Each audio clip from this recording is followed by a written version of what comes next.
Assalamualaikum warahmatullahi wabarakatuh. Perkenalkan, kami dari kelompok 4. Kami di sini akan membahas tentang tujuan desain pembelajaran.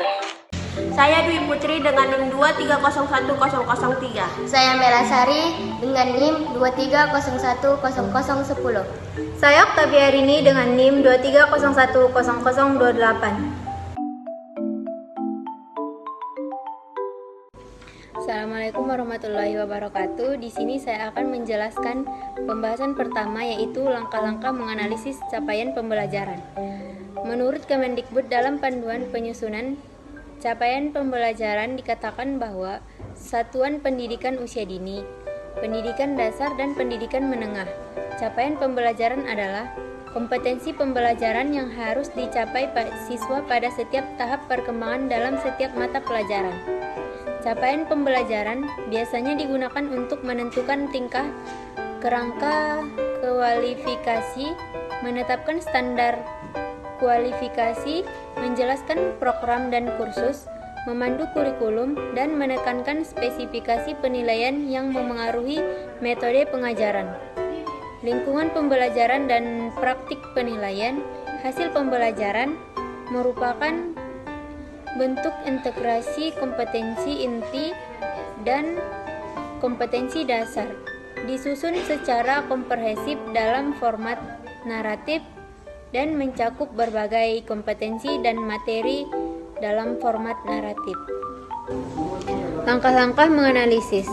Untuk menganalisis capaian pembelajaran dapat diuraikan sebagai berikut. Yang pertama, identifikasi standar kompetensi dan kompetensi dasar. Hal ini penting untuk mengetahui apa yang diharapkan dari peserta didik setelah mengikuti suatu proses pembelajaran.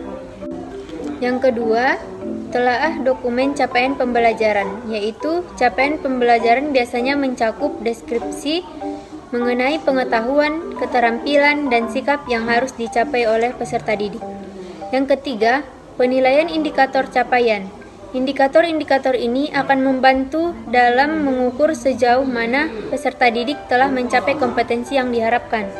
Yang keempat, evaluasi keterkaitan dugaan materi pembelajaran, yang mana tinjau apakah materi pembelajaran yang diberikan sudah sesuai dan mendukung pencapaian kompetensi yang diharapkan. Jika terdapat ketidaksesuaian, lakukan penyesuaian materi untuk metode pelajaran. Yang kelima, refleksi penyusunan rekomendasi, yaitu lakukan refleksi terhadap proses pembelajaran yang telah dilaksanakan, suatu rekomendasi perbaikan untuk peningkatan capaian pembelajaran di masa yang akan datang. Yang keenam, penyusunan laporan hasil analisis. Laporan ini penting untuk menjadi bahan evaluasi dan acuan dalam pengembangan pembelajaran selanjutnya. Oke, pembahasan selanjutnya yaitu menjelaskan mengenai cara merumuskan atau menyusun indikator pembelajaran. Mengapa indikator itu penting? Karena indikator ini merupakan penanda dalam pencapaian kompetensi dasar berupa perubahan tingkah laku yang dapat diukur, mencakup sikap, pengetahuan, dan juga keterampilan. Selanjutnya yaitu fungsi indikator. Ada beberapa fungsi indikator. Yang pertama yaitu pedoman pengembangan bahan ajar dan media pembelajaran. Indikator harus mengacu pada indikatornya dan mampu mengembangkan bahan ajar dan media pembelajaran. Yang kedua adalah pedoman penilaian pembelajaran. Jika indikatornya A, maka penilaiannya harus A, jadi harus sinkron antara keduanya. Yang ketiga adalah pedoman perancangan kegiatan pembelajaran, di mana indikator ini digunakan sebagai rancangan pembelajaran. Kemudian langkah-langkah pengembangan indikator. Langkah-langkahnya ada beberapa, diantaranya yang pertama adalah menganalisis kebutuhan kompetensi, di mana menganalisis kompetensi apa saja yang dibutuhkan oleh siswa dan menentukan apa saja yang akan diajarkan oleh pendidikan kepada siswa yang berkaitan dengan kemampuan siswa atau kompetensi yang ingin dicapai. Yang kedua adalah menganalisis potensi siswa dan sekolah. Sebelum menyusun indikator, kita harus menganalisis terlebih dahulu kemampuan dan potensi yang dimiliki siswa dan juga bertujuan akan agar rancangan pembelajaran sesuai dengan kemampuan dan potensi siswa maupun sekolah agar proses pembelajaran dapat terlaksana dengan baik dan efisien.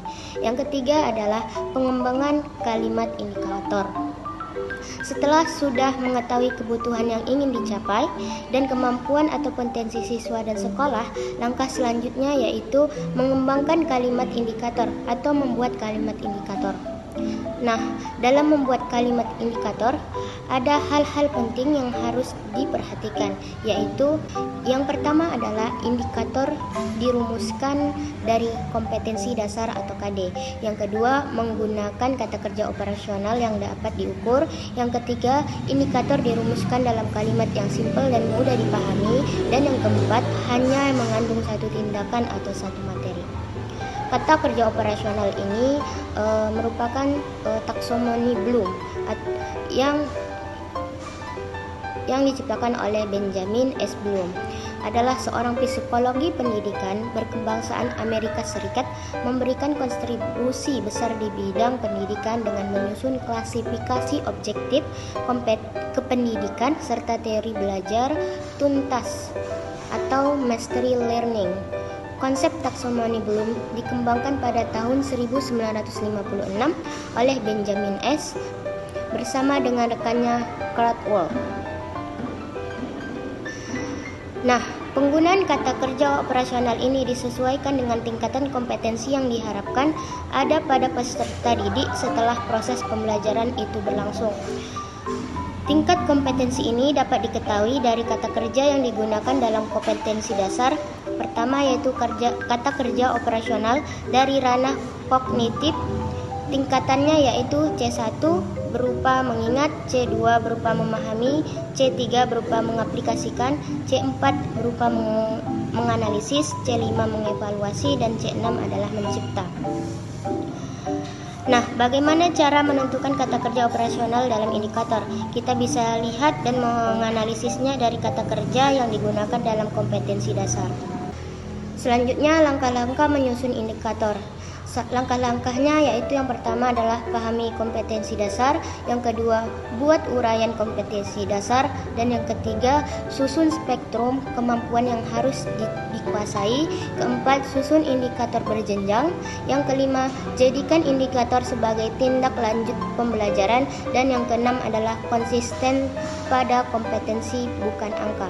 Oke, berikut ini contoh indikator di mana kompetensi dasar atau KD-nya yaitu 3.1 mengerti makna iman kepada malaikat-malaikat Allah berdasarkan pengamatan terhadap dirinya dan alam sekitar. Indikatornya 3.11 mendefinisikan pengertian iman kepada malaikat Allah. Di sini menggunakan kata kerja operasional atau KKO C1. Kemudian 3.12 menyebutkan 10 nama malaikat Allah. Di sini KKO-nya adalah C1. Kemudian 3.13 menunjukkan dalil adanya malaikat Allah. Di sini menggunakan C2. Kemudian 3.14 menjelaskan sifat-sifat malaikat Allah dengan menggunakan kata kerja operasional C2. Baiklah, di sini saya akan melanjutkan pembahasan ketiga, yang dimana pembahasan ketiga yaitu langkah-langkah menyusun tujuan pembelajaran TP. Teks tujuan pembelajaran TP harus menggambarkan poin-poin urgen dari pembelajaran sehingga bisa diukur dari berbagai instrumen sebagai tanda pemahaman peserta didik. Tujuan pembelajaran ini mencapai 3 aspek kompetensi, yaitu pengetahuan, keterampilan, dan sikap yang didapat oleh siswa ketika kegiatan pembelajaran. Secara alternatif, menurut Hasanuddin, dalam merumuskan tujuan pembelajaran ada 3 cara, yaitu pertama, merumuskan tujuan pembelajaran secara langsung berpatokan CP. Kedua, merumuskan tujuan pembelajaran dengan mengidentifikasi kompetensi dan lingkup materi pada CP. Ketiga, merumuskan tujuan pembelajaran lintas elemen CP atau memahami konsep dan proses keterampilan. Rumusan tujuan pembelajaran. A. Kognitif: mengingat, mengaplikasikan, menganalisis, dan mencipta. Dan dalam lingkup pengetahuan, konseptual, prosedural, metakognitif, dan faktual. B.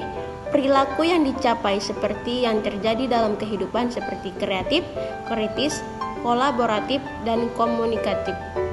C. Profil peserta didik Pancasila: beriman, berkebinekaan global, bermasyarakat atau gotong royong, berpikir kritis dan mandiri. Langkah menyusun tujuan pembelajaran TP. A. Memahami profil pelajar Pancasila. Langkah awal adalah memahami konsep profil pelajar Pancasila yang menjadi acuan dalam kurikulum Merdeka. Profil ini mencakup 6 dimensi utama: beriman, bertakwa kepada Tuhan Yang Maha Esa dan berakhlak mulia, berkebinekaan global, bergotong royong, mandiri, bernalar kritis dan kreatif. Tujuan pembelajaran harus mendukung pengembangan dimensi-dimensi ini. B. Analisis hasil pembelajaran, memperhatikan isi dan kompetensi yang harus dicapai seperti pengetahuan, keterampilan, dan sikap. C. Menetapkan isi dari pokok pelajaran, menentukan fokus pelajaran berdasarkan analisis hasil belajar. Langkah menyusun tujuan pembelajaran TP. Menetapkan tujuan pembelajaran TP, membuat rumusan yang pembelajaran yang jelas yang terdiri dari kompetensi, pengetahuan, keterampilan, sikap, isi pembelajaran, dan arti yang diharapkan. Menetapkan lamanya waktu belajar, durasi. Menentukan jumlah jam belajar yang ditentukan untuk mencapai tujuan pembelajaran tersebut. Yang terakhir yaitu fungsi tujuan pembelajaran ada 3. Yang pertama, sebagai pedoman dalam merancang dan melaksanakan kegiatan pembelajaran. Yang kedua, sebagai kriteria untuk menilai hasil belajar siswa. Yang ketiga, sebagai alat komunikasi untuk menginformasikan dan memotivasi peserta didik.